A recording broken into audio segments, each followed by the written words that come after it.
Occupy Wall Street protests. Wall Street itself is the one attacking the free market and capitalism by pushing for these bailouts. Congressman, welcome. They like the free money more than the free market. Well, thank you. I think you're right. It's the same process over and over again these last 3 to 4 years. Everybody gets bailed out.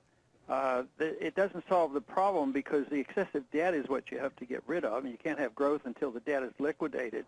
Instead, we just keep transferring from one group to another. So if somebody in Europe bails out the banks because they hold Greek debt, it doesn't solve the problem. It just prolongs the agony, and maybe it gives you a day or two euphoria on Wall Street, but I can't see how this is a solution at all. What is the solution, and why do governments all around the world, Europe today, it was the United States during the height of the financial crisis, it might be the United States again with the U.S. financials, why do they keep defaulting to the bailout? Well, I think it took about 60, 70, 80 years of economic wrong-headed thinking that taught that you can't allow these defaults to occur because they call that deflation, and that would be very, very dangerous.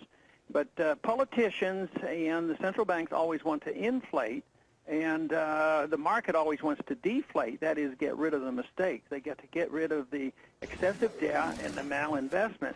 So there's a contest going on. Before the 1930s, they deferred to allowing the market to make these corrections, and they were usually severe and swift, and they got over them rather quickly.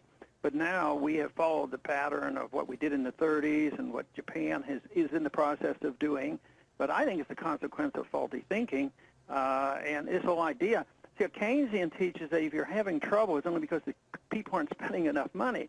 But can you imagine depending on the consumer spending more money to get us out of this mess when the consumers are in over their head and they might not have a job, they're losing their houses, and they might lose their job next week, and the solution is more spending. This is what the Paul Krugmans want to do. It cannot work.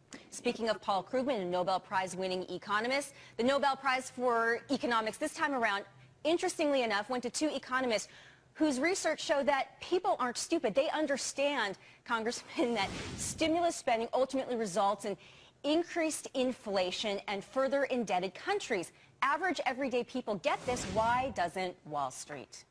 You'd wonder, but why not the politicians who are really in charge of the monetary policy and the spending policy? If